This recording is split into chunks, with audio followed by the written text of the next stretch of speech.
So that's a kind of overview to introduce today's event, right? Of how I see, as one scholar, where this Centre for the Study of Divine Intelligence might want to look, and the kinds of people we'd work with. Now it's over to you to add anything you think I've left out, or to comment on anything I've said, or to give some feedback here. The idea of constantly going after knowledge, the provable and everything, rather than, as within my tradition, where you would have an awareness that you simply know what needs to be done or how to do it. Are you, because of your awareness, you are able to make contact with, as you said, a divine intelligence or a higher intelligence, rather than actually physically trying to go out and grasp it, you let it come to you. Okay, well that's a very interesting point. So what I'm hearing is the kind of, what you're saying is we should also look at the question of intuitive knowing. Yes. Awareness, when, and what that is. How it is we have hunches. We sometimes just know stuff, and we know it to be true. We don't even have to prove it. We just know it's true. So that's one question, the whole question of intuitive knowledge. And the other is receiving knowledge. I mean, in the Jewish tradition, what we're talking about here is dealt with by what's called Kabbalah. And we have a paper from a Jewish professor I'll be getting read out later. And that means receiving. To have any higher wisdom, one has to be receptive. And obviously divine intelligence is coming from a hugely, awesome source. So you're saying, how can we cultivate receptivity to access that? That's a very, very important point. And it's something that is often overlooked. Yeah. Sort of the preparedness to receive divine knowledge. Yeah. Or just allowing it yourself to receive it. Sometimes we're so busy, we don't take time to be still. Sure, and having silence in one's life and space for prayer and so on. Yeah. I mean, one thing I would add, which your comment stimulates me to recall, is in all the wisdom teachings of the planet, there's a very strong ethical component. One is not equipped to receive divine intelligence until you follow the ethical path of non-violence, honesty, truthfulness, uprightness, morality.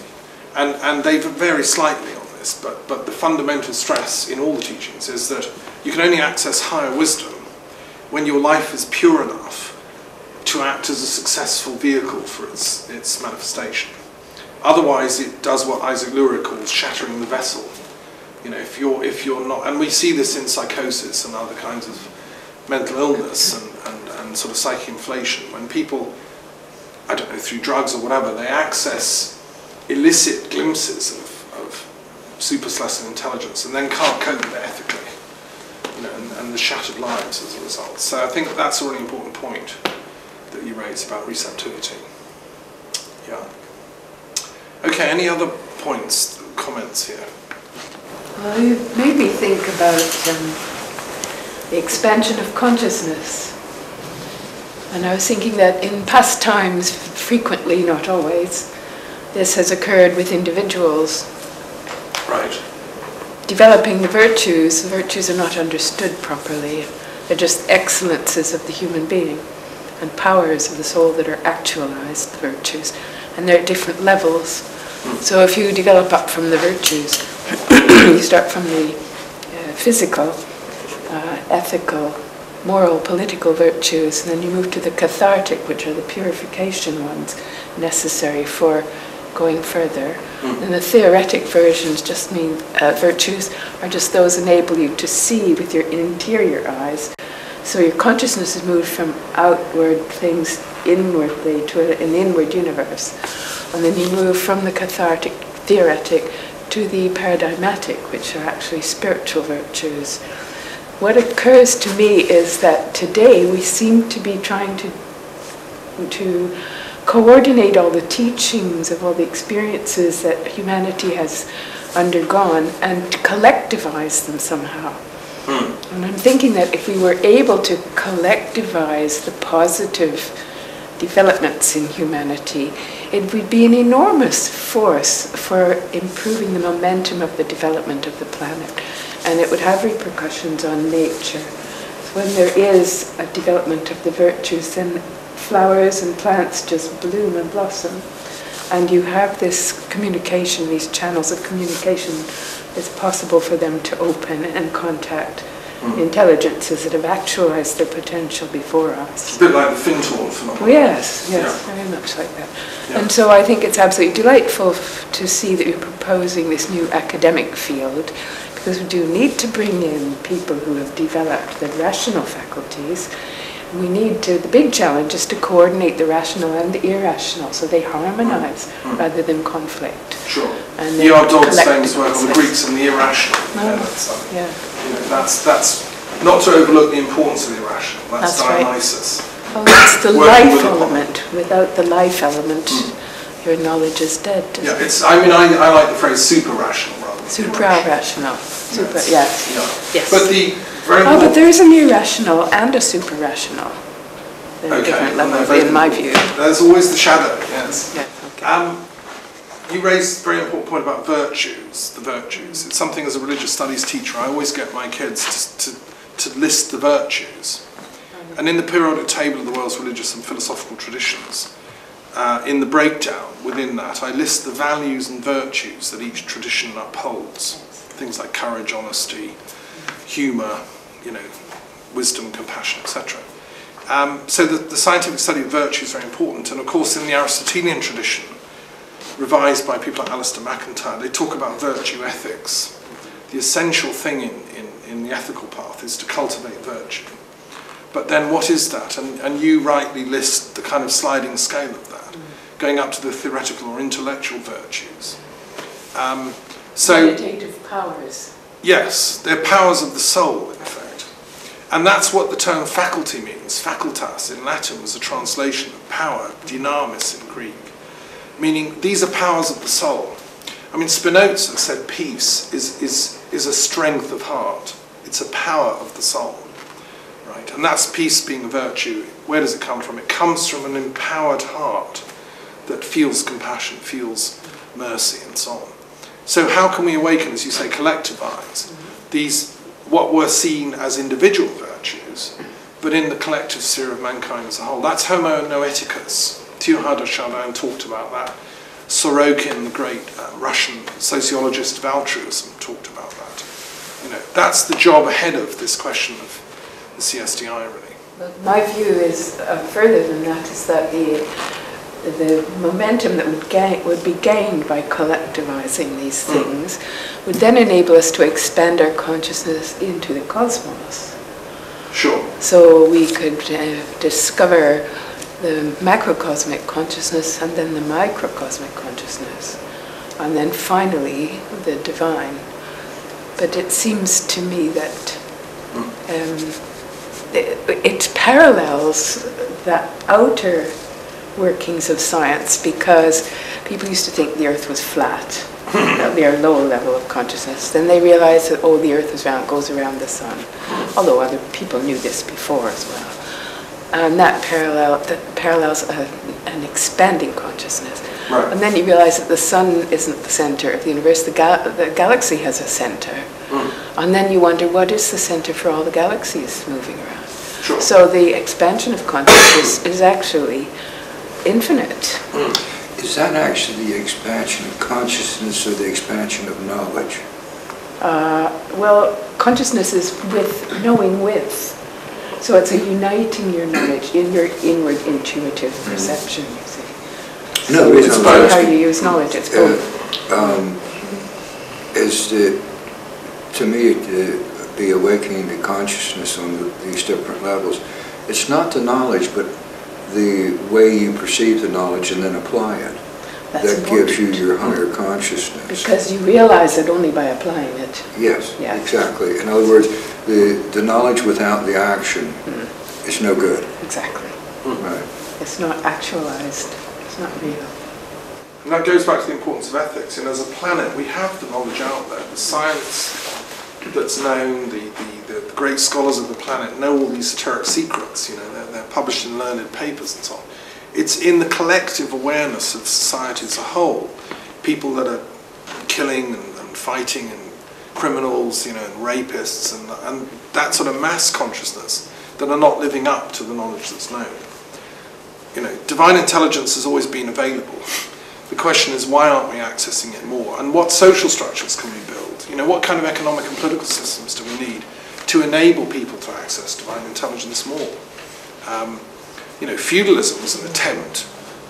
It worked for some people. It was a great thing. Mercantile capitalism, thought it was a thing. Communism thought it was going to enable more people to access intelligence, but they stupidly abolished the notion of the divine, bless them.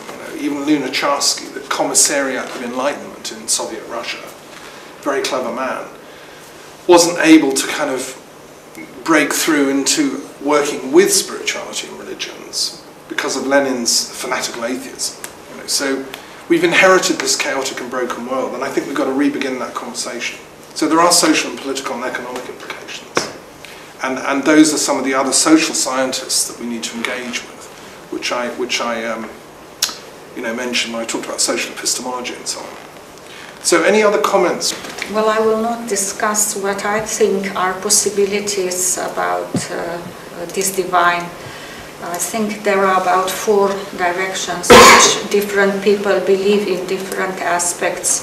Maybe they don't believe all just the same, but they are all in a kind of spiritual or religious. But I can talk that myself when I come to terms. Sure. About your talk, I was challenged because you talked on the level of atoms and physics and biology, as if there is some substance of spirituality inbuilt into all nature, everything. That's a question. I think this should be researched. Maybe it is so, maybe it is not. I doubt it is proven that every atom, because they come together, that is divine. That's just physical laws. So in your numbering all sciences, I would say natural sciences have their own explanation. If you ask somebody, they would explain you everything from cosmos, starting the cosmos nearly, to now how our brain is arranged. They don't know about the consciousness yet. I mean, they admit we come to consciousness and we can't explain it. But all the rest is in natural world more or less explained. What is not so clear is psychology, I think, and connection between psychology, prayer, religion. So maybe there are some domains where divines come in more, I think. That was mine. Okay, well no, that's very helpful. And you're right, I mean, all I was saying by saying we should look at the natural sciences is work with some of the physicists, chemists, biologists and so on who are beginning to explore these areas. It's not mainstream, it's not taught on undergraduate chemistry and biology courses, but there is a tradition of work in the natural sciences that's been engaged with the question of divine intelligence. And if you go back to Newton, who's one of my heroes and mentors, I've been to the manner where Newton discovered the laws of gravity. He was very interested in divine intelligence. He spent his whole life both working as a mathematician, professor of maths at Cambridge, and a physicist, but also scratching away at the problem of God. What is God? Is God a trinity? Is God a divine unity, or both? And he wrote a little book on the reconciliation of spirituality and science. And he argued that just as the colours of the rainbow come from white light, so all the religious teachings come from one ultimate pre-existing source.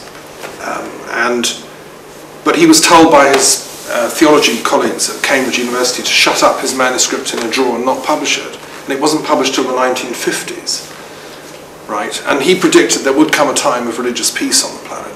So, in a sense, the Centre for the Study of Divine Intelligence is also continuing Newton's work, but rationally, and saying, let's take that manuscript out of the drawer and look at, what is that white light that underlies all these traditions.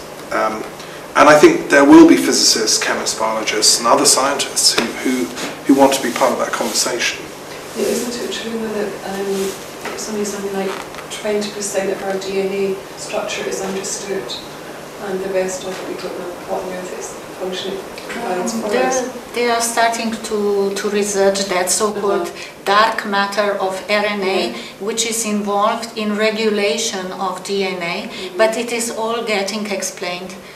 They call it dark matter of DNA, RNA, but I know some people in Cambridge, they work, so they have good scientific knowledge, and they start to understand even that part of the DNA which has not been explained, and it is regulating the other genes. So everything is very complicated, very much regulated.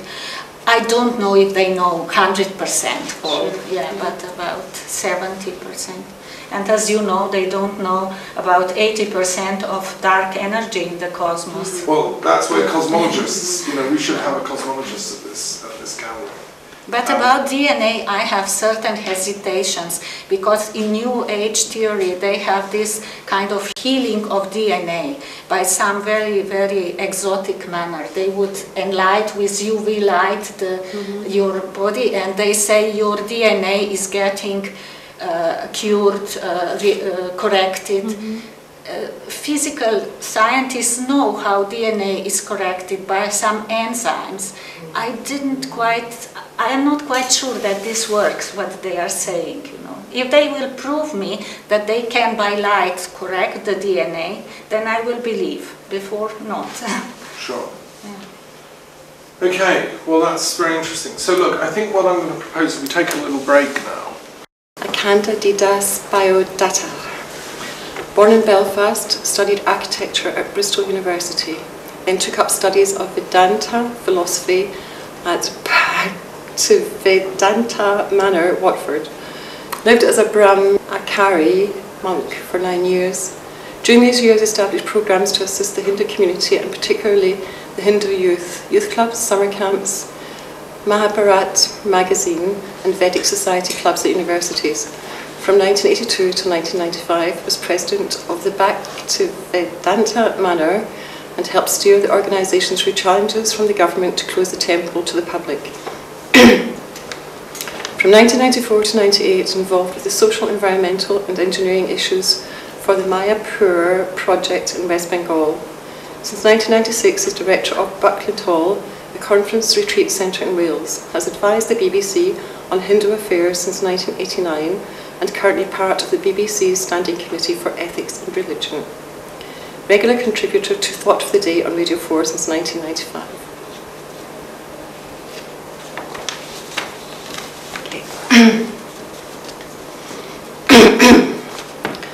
The polemic of science and religion has created a sort of schizophrenia in our population. A survey carried out by the agency Comres on behalf of the Theos think tank in 2009 found that about 25% of Britons believe that Darwin's theory of evolution is definitely true, and another quarter reckoned it was possibly true.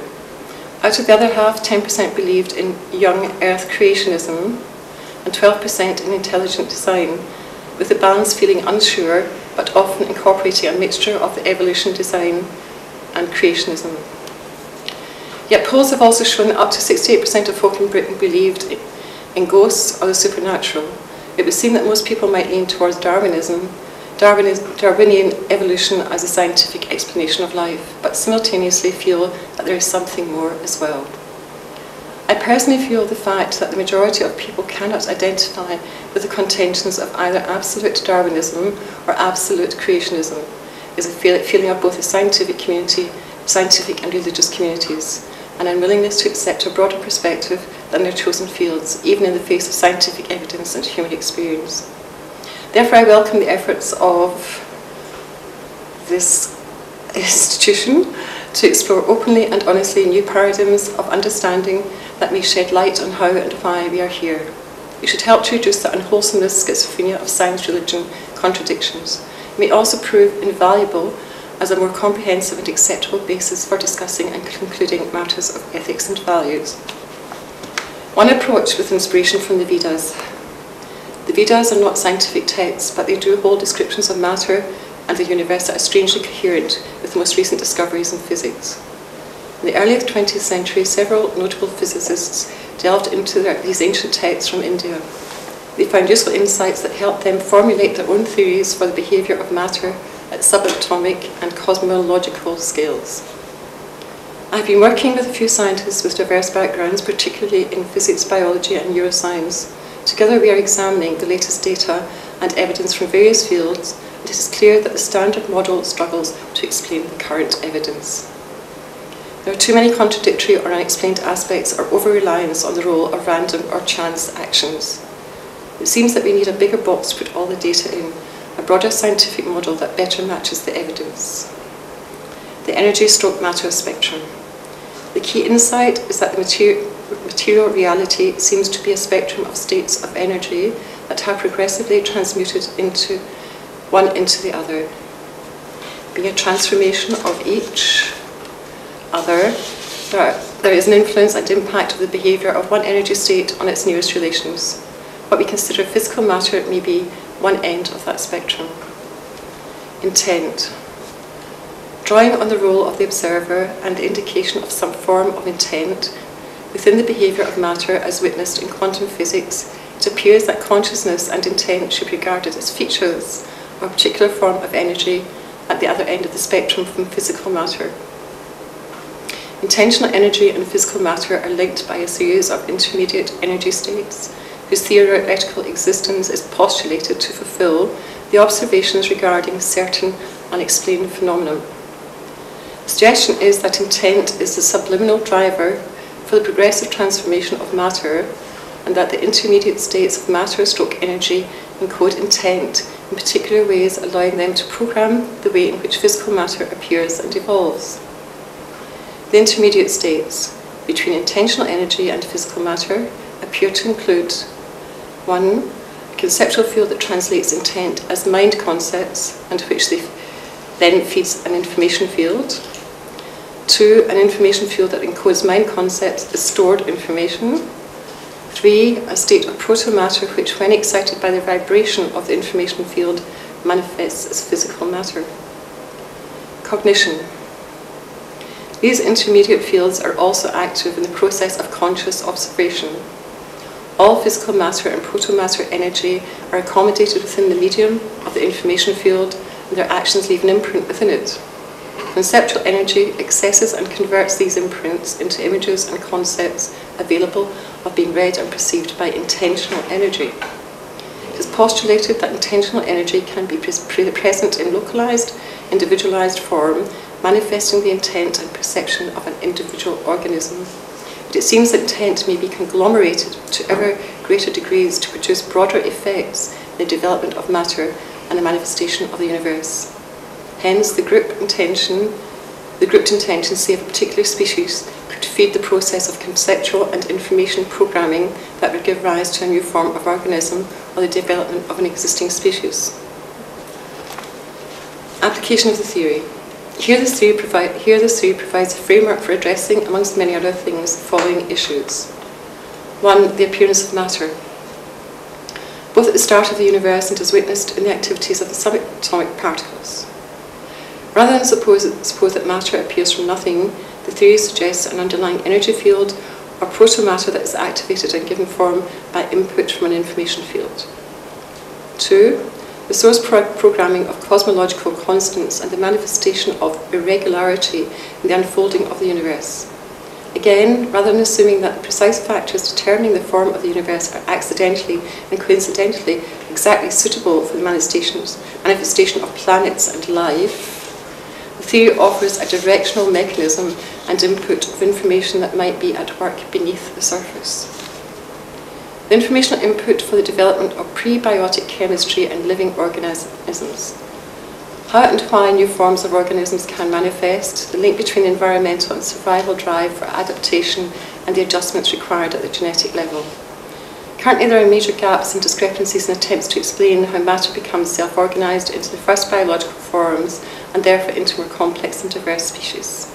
There is presently no accepted theory for the mechanism that could translate either environmental factors or survival needs and aspirations into a force that manipulates the genetic programming of a living organism. Relying on chance or random mutations is speculative and implausible and often at odds with the time frame available. We postulate a mechanism that can connect the subliminal drives of an organism group into a form of coded information capable of affecting matter at an atomic and molecular level and providing direction for the manipulation of genetic information. 4. A process of conscious awareness that perception that is consistent with human experience. Currently, we have no theory to address the hard problem of consciousness. Why and how do we see the proverbial red ball?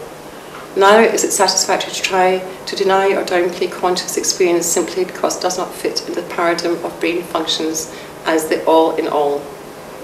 The various states of energy and matter proposed offer a mechanism for understanding perception involving the senses and neurological functions of an organism, as well as the concepts and images that we as humans subjectively experience within the mind.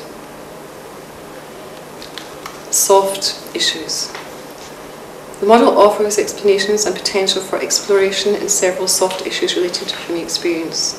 1. The explanation of altruism, selflessness and love.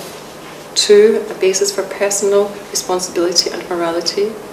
3. It forms the basis for ethics, particularly in terms of how life is regarded by science. 4. It is compatible with ideas of personal insight, instinct, intuition and revelation. 5. It allows for the possibility of metaphysical phenomena. 6. It is compatible with ideas of a source of existence beyond the cosmos, but who or what that may be is in the domain of theology. Experimentation.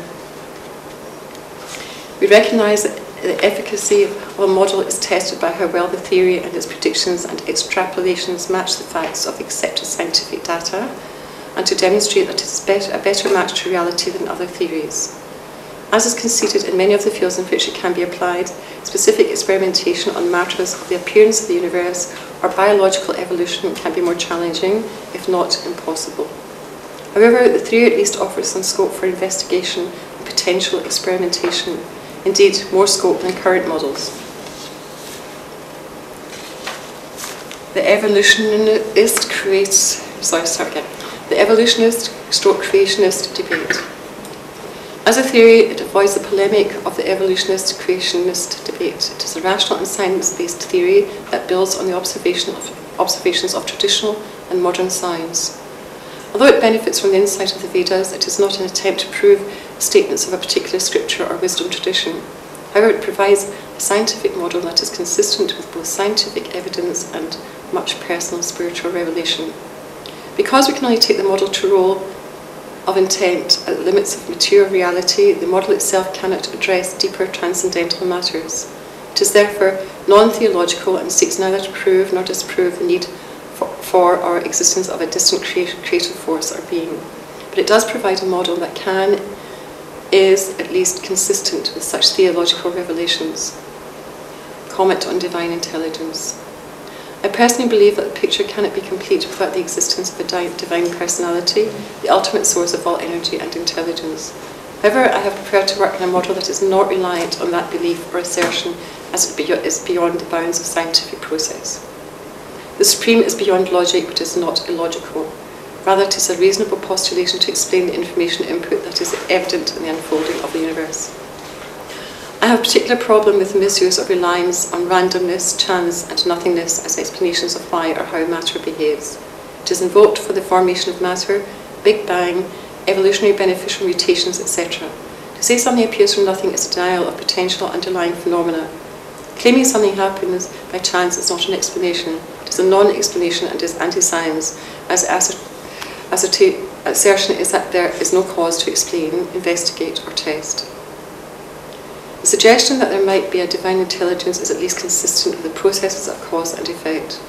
It also offers a potential for investigation and experimentation. In the Vedic tradition, that is the role of the yoga,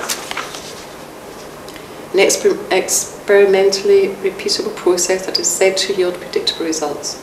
It could be argued that any scientist truly dedicated to objectivity and confronting the two possibilities of chance, which by definition cannot be investigated, or an intelligent source which at least theoretically offers the possibility of some form of interaction, it must choose to pursue the latter, which is the only option capable of being proved or refuted. There's a difference in the theories regarding divine intelligence and creation between the Vedas and the Abrahamic traditions, and I hope that this would not be a stumbling point for collaboration. The key difference is that the Vedas can contend that the consciousness of all living beings is eternal and exists prior to the creation of the universe.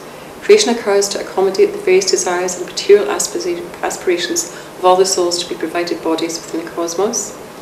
It is therefore a cooperative action facilitated by divine intelligence and action, but intended to fulfill the individual and conglomerated desires and intentions of all the souls. The continuing unfolding and development of the universe, as well as the appearance and evolution of life and planets, is also carried out by divine power to facilitate the changing desires of the living entities. The interesting theological implication of this version places the responsibility for the form and nature of the world on the subliminal desires and ambitions of the totality of all living entities. And it's a shame he couldn't be here in person, but he lives in South Wales, the author, Candidate Das, but you've often probably heard him on the radio. The manor that he used to be the director of is called Bhaktivedanta Manor. Bhakti meaning heart devotion, and Vedanta meaning the highest form of wisdom. And it was founded by George Harrison, the Beatle, and it's in Hertfordshire. And obviously this chap kept it going. At one point the government was trying to shut it down. George Harrison, of course, My Sweet Lord, was a great devotee of, in Eastern mysticism. And so anyway, it's lovely that we've had this paper. It's a complex and interesting paper. Let's have a discussion about it in the absence of the author. What do people think about this hypothesis? I mean, he's trying to link the Vedas, the Indian wisdom tradition, with modern science, and as he says in the paper, he's working with a group of physicists, biologists, and others. Any feedback or comments? Well, it seems to me this is the cutting edge towards the future, that we really do need to do this, make this link. Right. It seems evident to me. Right. But I wouldn't be able to back it up. No. But I mean, it's interesting, he's working with a group of scientists as a scholar of the Vedas. And they're finding things in the Vedas that, as he says earlier in the paper, that now are backed up by contemporary science. Well, I put in mind of the work of Stephen Phillips, who graduated from Cambridge in physics, worked for a while in the States, came back here, and then studied Pythagorean tradition, got interested in the Tetractys, looked at the Kabbalah, saw the links between the esoteric Kabbalah teaching and the inner teaching of the Pythagorean, drew the links, and was immediately struck by similarities in particle physics theory. Right. And he has an interesting website that you might like to get in touch with. What's the URL for the website? Do you remember? It's just stephenphillips.com. Yeah. And where is he based now? Is he at Cambridge He's still? down in Bournemouth. No, he's desperately trying to find someone in the physics realm that will open their eyes to this. Right. And he's not having. He should have been here, shouldn't he? Really? He should have been here. Yeah. Well, do tell him about this. We can show him the film. Yeah, fascinating. Any comments from you? You read it out, Christine. What do you make of it? The bit about the development of the organism and how that cannot be explained with what exists at present. In my reading of shamanism and aspects of shamanistic life, it's recorded quite often that a shaman, in terms of the spirit molecule, which is presumably in the journeying plants, and there's one school of thought the spirit molecule exists in the journeying plants to take you into other realms, to recognise your place in the cosmos. There are stories of shamans coming out of trances with seeds for new plants in their hands, and that a shaman can actually present an imprint of the needs of us through the plants, which then produces new plants and brings them into being. and the shaman understands what that is about and then passes it on and mixes it with other plants to produce different aspects of being, or to do with either eating or using it as a drug to further your consciousness. Yeah. So you're talking about, you've heard stories of yes. people who met shamans who've been able to do that, to manifest. Yes. And you're saying to produce a totally new species of plants. Yes. And it's also things like, I mean, part of that kind of attitude to life is that LSD hit the planet at the same time as the atomic bomb, and what that is about in terms of manifesting everything that is, and was that divine intention in some way or other to the divine intelligence and yes, yeah. Because LSD was a recovery of the ancient shamanic substances they'd used, ergo and so on, in the old mysteries.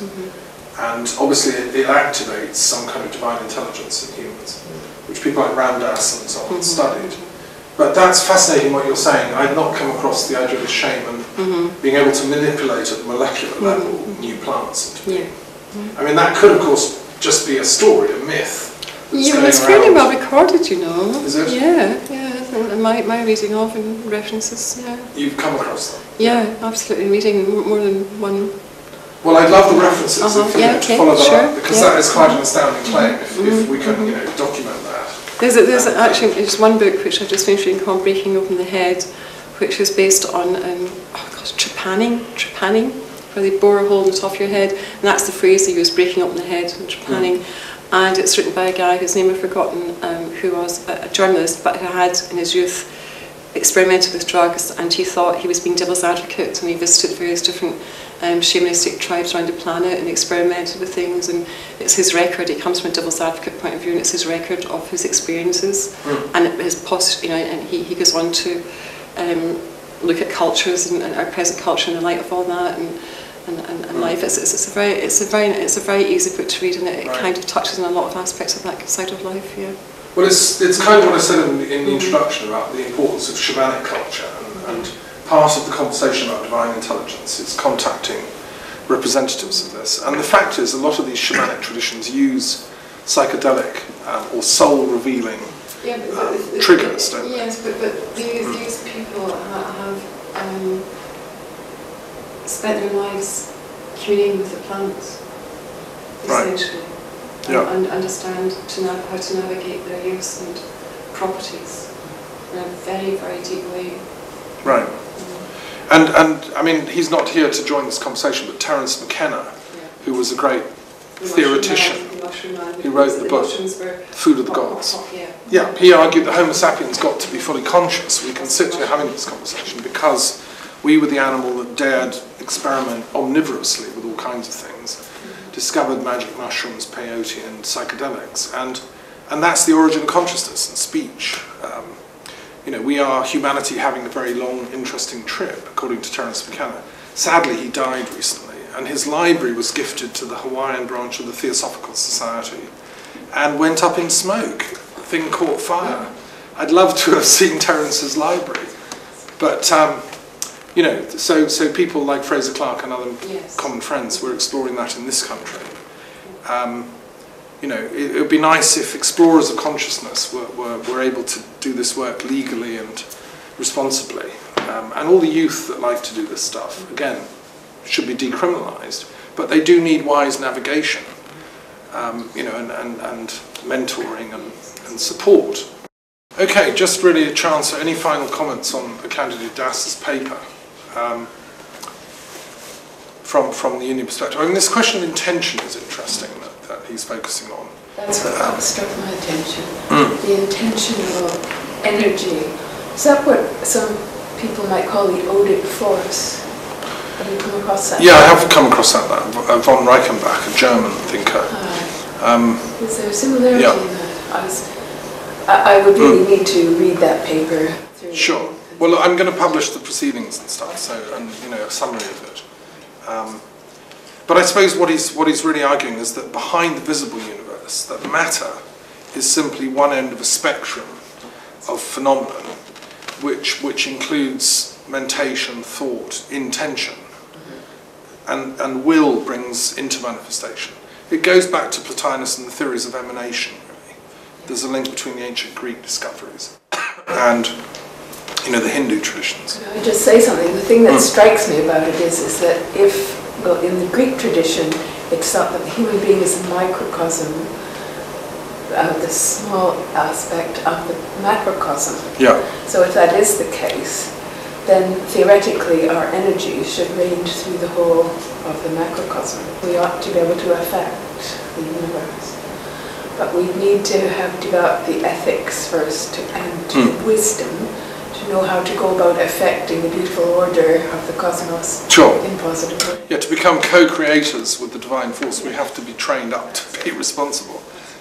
On the ancient Egyptians, it also reflects that the idea of the pyramids was reflecting the heavens as they saw it, and that if the king was the go-between, if you like, as long as things were good in the kingdom, they would be good in heaven, and if things were good in heaven, things would be good on the earth. Yeah, the link between the upper and lower worlds. Same with the Chinese, they have the same idea in the Chinese emperors role. But that's the shaman, really, in every little tribe in Paleolithic man, was the bridge between the invisible and visible world. Anyway, that's very interesting. So let's just thank Candide Das for his contribution. Okay, so let's move on at this point, and let's ask Dirk from Germany to come and speak about his own perception of the question of divine intelligence.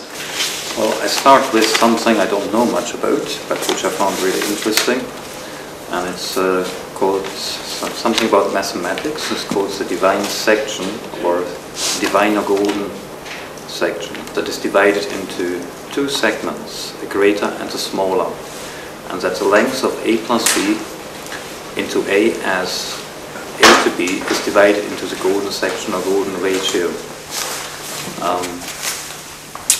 Now that was the Franciscan monk and mathematician Luca Pacioli in his work De Divina Proportione used the golden section, first published in 1509 in Venice. This was for about 2,500 years a recognized aesthetic guide in art, even a decree absolute governing the shape and disposition of drawings and paintings as well as in architecture. This section has lost most of its appeal. In a similar way, a golden triangle, rectangle, a pentagram may be constructed. The Pythagorean used the pentagram as a secret identification emblem. Later it became a trademark of alchemists and a sign of the occult. There's an interesting example here. It's called the Pythagorean salute, in replete with lines in golden divine ratio. Next to this, a picture of this, which is basically this here, which is old constructs that were used in geometrics, which people kind of forgot about. And this the mathematical part. Then there's a nice story. There's a story about somebody, a swordsman, who had a castle, and he had a rat in his castle. And so he asked one of his cats to go and get the cat, but the rat threw out the cat. So the cats had a council how to do that, and who is going to do it. So they chose the oldest and wisest cat, who didn't have much strength. So the cat said, well, let's see if I'll be able to do that. And she went in, and she took the rat and carried her out, and that was the task done.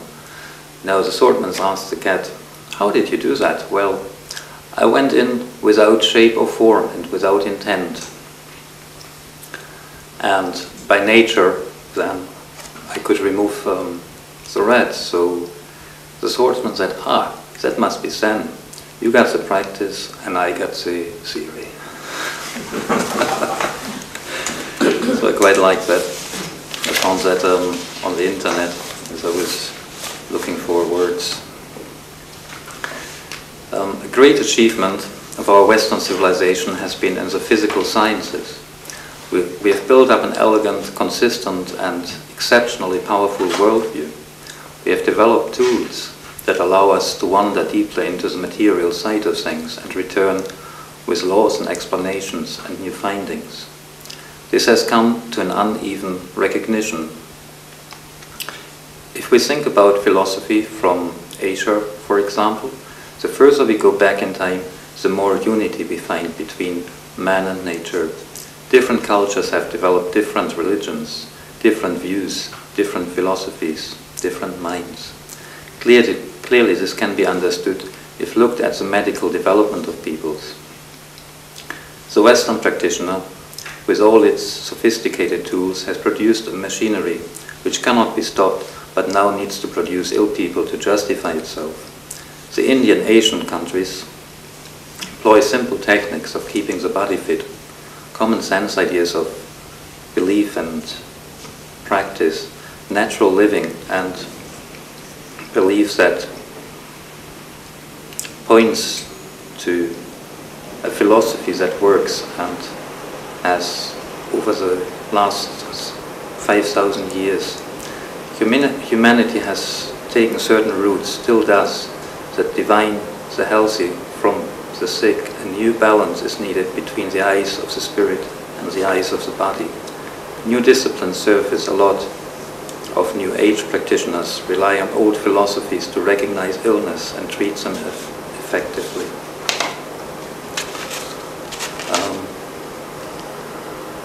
Right, so basically that's where I started to think about things, and I can see and understand that we develop views, and or science allows us to find realities with the tools that science uses, which are, I believe, known to mankind for a long time, but not necessarily looked at, because some people look at things, other people feel things and sense things. So in a way, humanity is out of balance, and the whole conscience of humanity is going away, that where everything says no, that can't be right. People feel things, people get desperate in time, they get ill, and they look for answers, and divine intelligence, I think, is needed to communicate with the nature realms, and that's, I think, healing communication that everybody has within themselves. If the need is great enough, that will be activated, and people will either get information, well, they will first get what they need. They will feel, they will sense, they will understand, they will love, and I think that divine intelligence does that for everybody of us. Thank you, Dirk. Are there any questions before you leave the hot seat? Any questions for Dirk? Dirk's been studying Chinese medicine and Japanese medicine for many years. I know you just summarised it very briefly there. Yes. But you've looked at their whole systems of acupuncture and the meridians and so on. Yes. Could you sum up what you think the Chinese or Oriental view of divine intelligence is? Well, they never violated the physical body. They never went into it with tools. Also, they know about what's the word? Chirurgy. They know about these things, but they don't use it. It was medicine that developed from circumstance, and people sat down and thought about it. So we had the word microcosm, macrocosm mentioned earlier. It is understood that the whole universe is a macrocosm and has its reflection and possibilities all in the human as well, which would mean that, for example, rivers might be meridians. If you look at the world from an understanding of ley lines and natural lines, then all the energies that are in the body are also represented on Earth and in the universe itself. So the relation might feel really difficult because we are bound to the body, we are bound to the Earth's conscience. But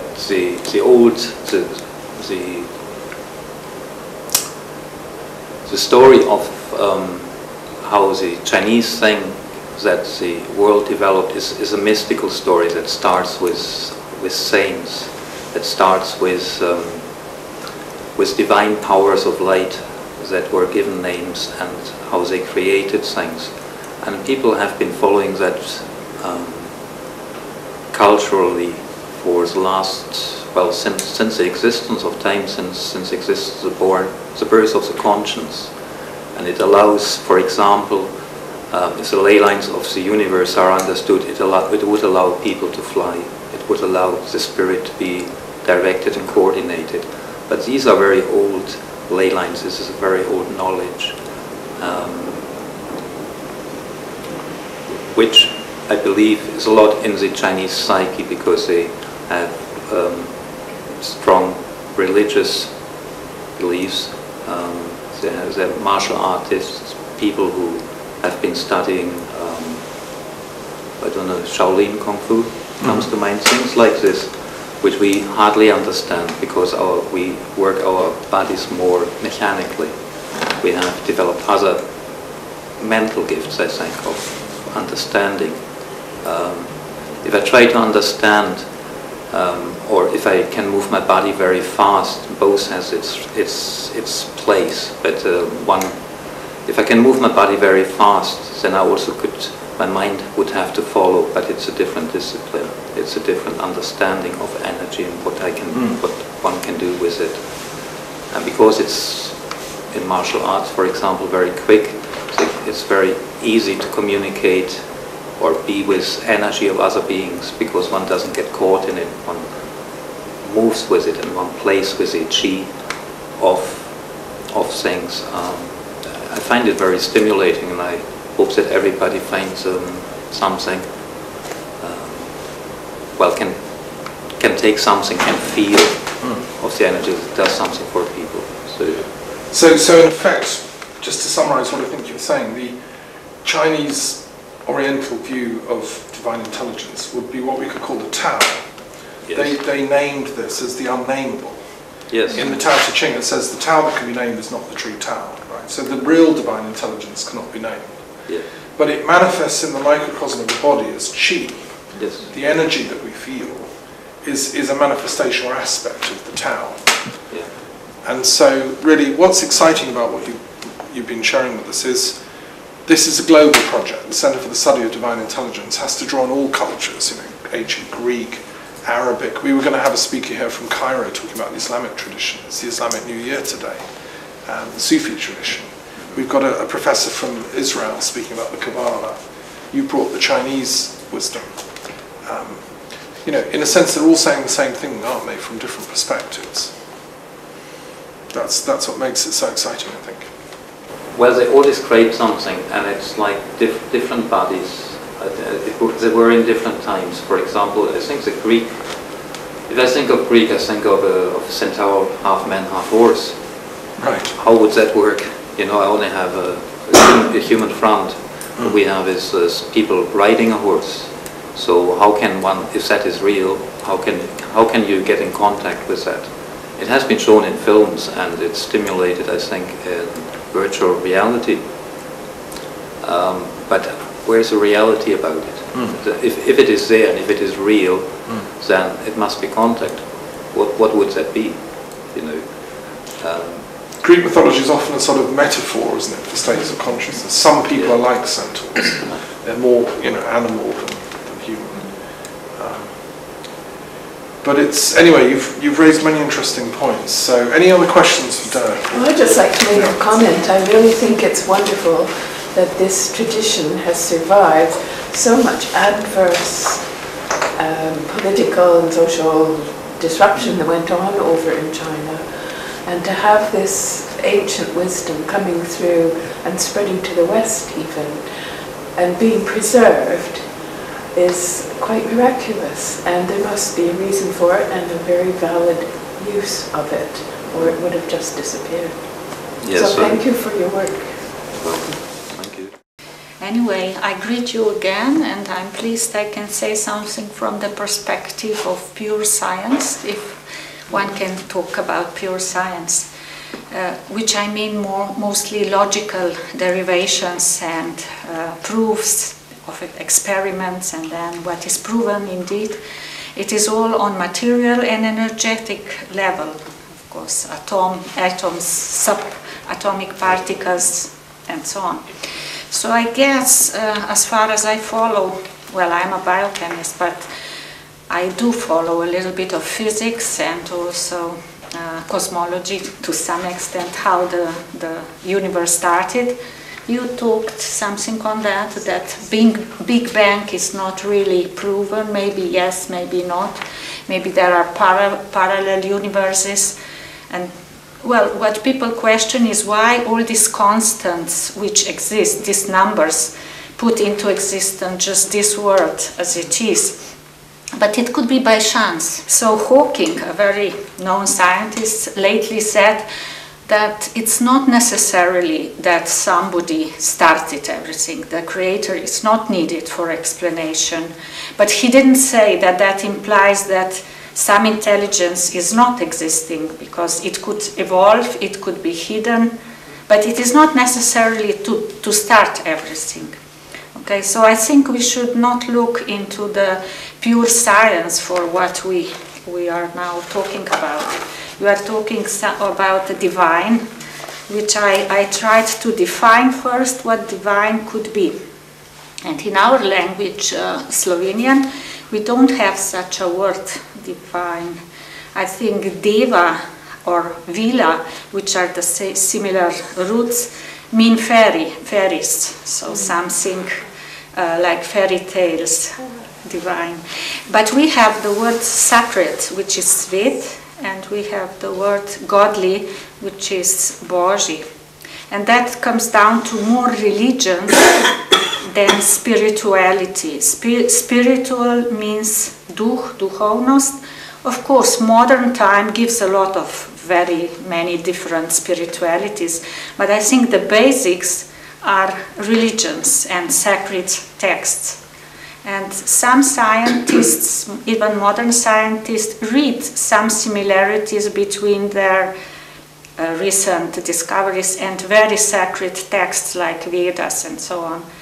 It is arguable, maybe that is again by chance, but maybe it is some old knowledge written there. And well, I'm not an atheist, even though I am a scientist. I have a kind of sense for spiritual domain. I don't know, I maybe raised a kind of division, what could be on this spiritual level. I could think about 4 principles. Either we have a Godfather, which is in some sacred text, or goddess, somebody very big figure, let's say, a very powerful person, so a god.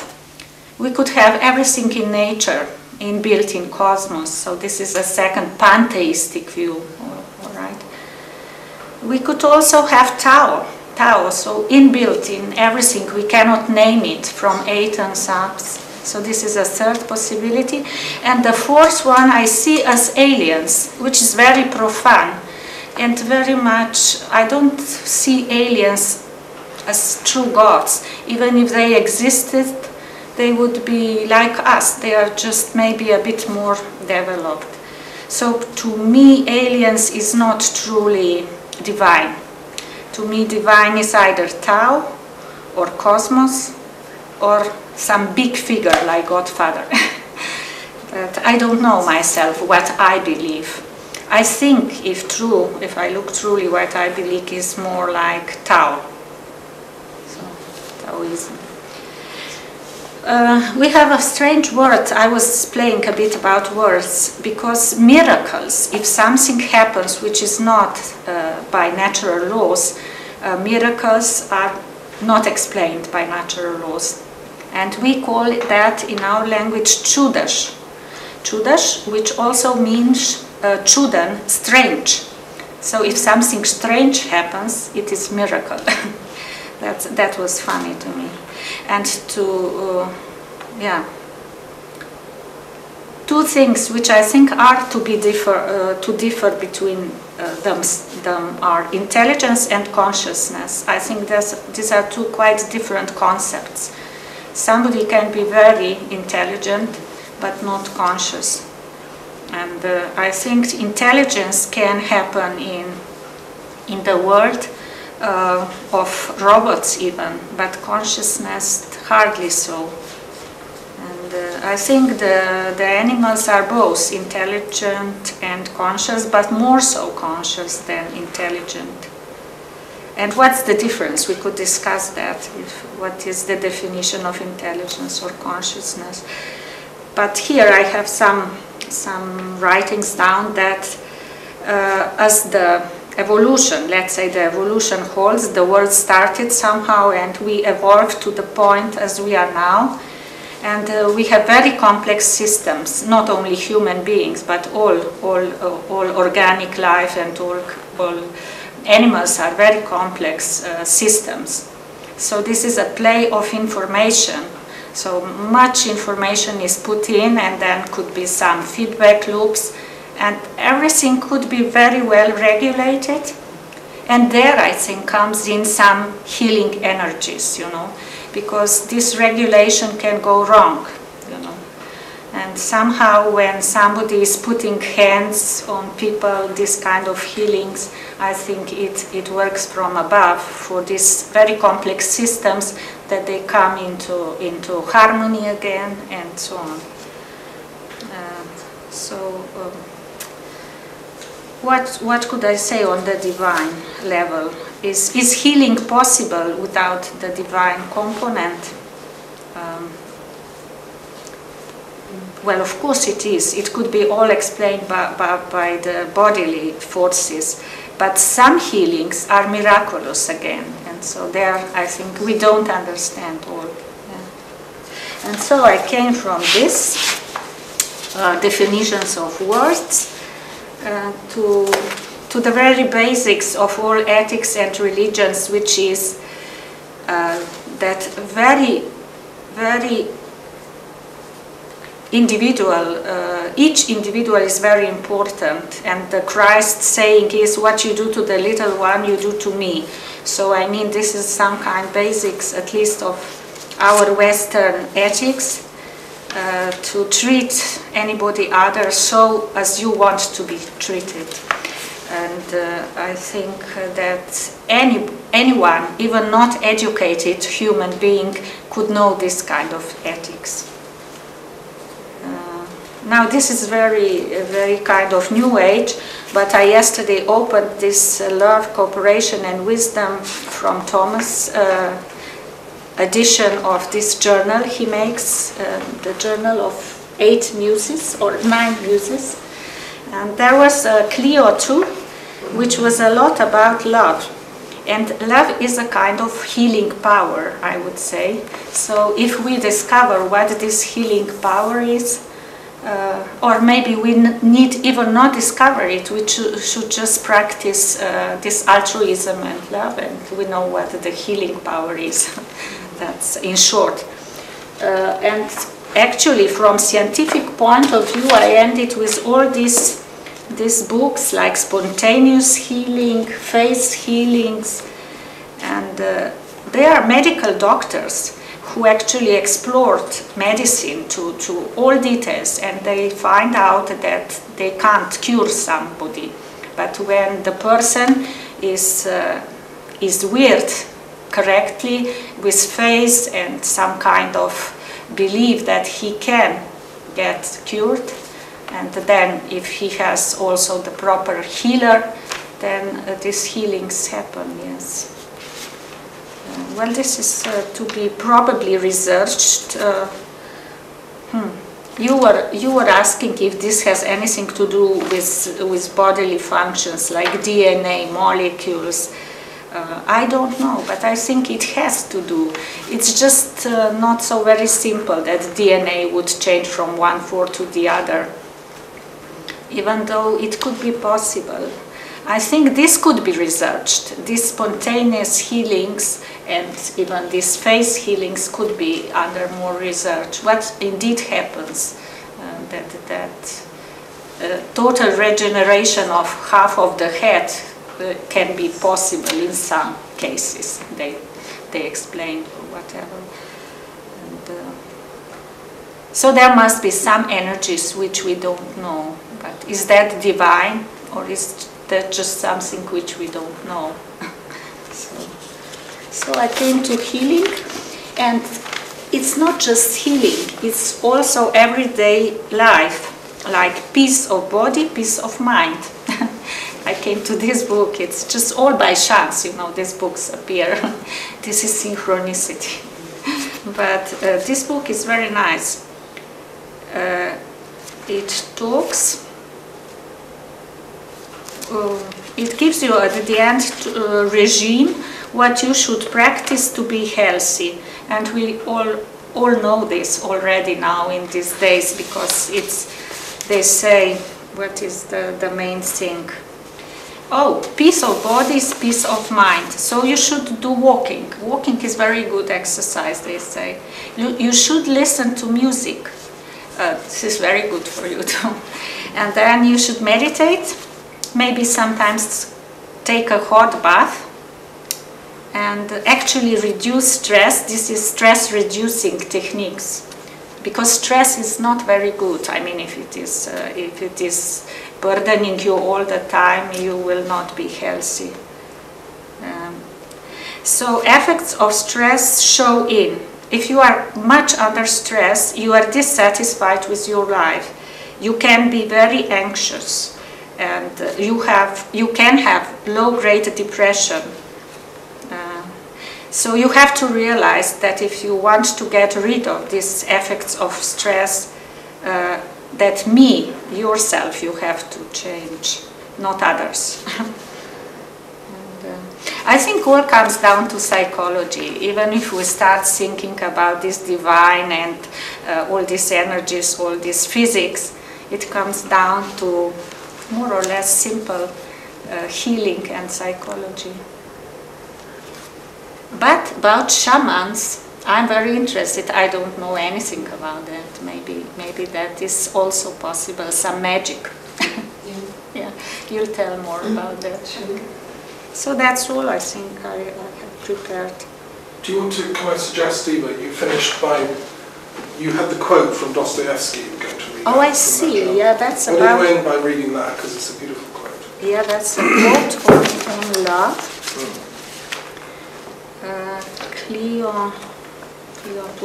Dostoevsky wisely counsels, love all God's creation, the whole and every grain of sand in it. Love every leaf, every ray of God's light. Love the animals, love the plants, love everything. If you love everything, you will perceive the divine mystery in things. Once you perceive it, you will begin to comprehend it better every day, and you will come at last to embrace the whole world with an all-embracing love. So, I mean, love is a word much misused, but if you take it in this way, that it is a kind of joy for love, for life, then it is okay. I don't have anything against love as such, but it is a very much misused word. Okay. Right, thank you very much. Are there any questions or comments to Eva from anyone here? I would say that the thing where you were making the thing between intelligence and consciousness, it's almost like they belong to two different parts of us. You know, like the intelligence side, it's got to have water and it's provable, you know, like this. Where consciousness is somehow like tuition, it doesn't have any proof at all. Yeah, you're right. You know, I just found that interesting. Yeah, that was interesting that you're making a distinction. Yeah. Well, I would ask you, what do you think is a role of intuition in science? Does intuition have a certain role in that? I think we know from the biographies of scientists that it does. Many of the great scientists have worked with intuition, and some of their discoveries, like Mendeleev's chemical table of the elements, was that's another one. The benzene ring you know, many of these great breakthroughs. I don't know, in your work as a scientist, can I ask you, have you ever had breakthroughs in your own research into proteins through intuitive? Oh, of course. Well, any interesting ideas are more or less at first intuitive, I would say. The cosmological anthropic principle, he said that the 7 constants are basic to the formation of the universe, and he argued that indicated there's a divine intelligence behind the existing things. But you said that it could still be chance. Well, that interested me. Have you read that? Just Hawking. I just cited Hawking. Oh, right. Oh. I don't know if he's have a look at Barrow. Oh, I see. Yeah, you might find that interesting. It would be great if there would be some proofs that divine intelligence is at the background, but I didn't hear till now that there is such a proof. What would such a proof look like as a scientist? Yeah. What would you be happy as proof? Well, if it couldn't happen without any input, initial input, if it couldn't happen, then it could be, of course, from some kind of creator. They claim it is not so, that it could happen by itself, because, you know, even nowadays, this latest results were that there is some kind of vacuum where no particles exist, and they come into existence from the virtual by some high energetic fluctuations, then they come to exist. So particles pop into being out of the void. I mean, there is this notion of the self-organizing universe. Prigogine worked in Belgium